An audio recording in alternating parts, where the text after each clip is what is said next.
महत्वाची बातमी परभणी इथल्या संविधानाची विटंबना प्रकरण आणि या प्रकरणी दोषी व्यक्ती हा अकोला इथला मनोरुग्ण दवाखान्यात उपचार घेत असल्याची मोठी माहिती आता लोकशाही मराठीच्या हाती लागलेली आहे।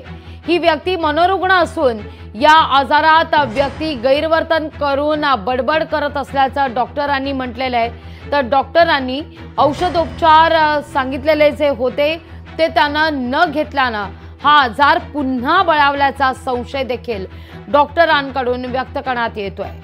असं कृत्य करणारी ही व्यक्ती मनोरुग्ण असल्यानं त्याच्याकडे सहानुभूतीने पाहण्याचं आवाहन देखील डॉक्टरांचं आहे।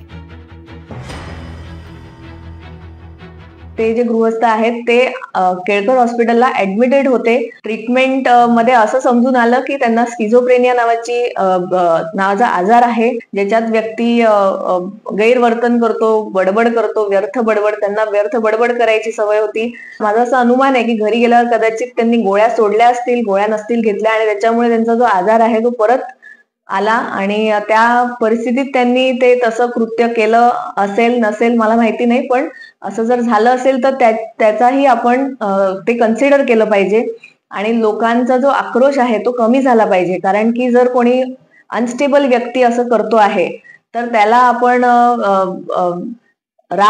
त्याच्यावर राग करून त्याला मारून वगैरे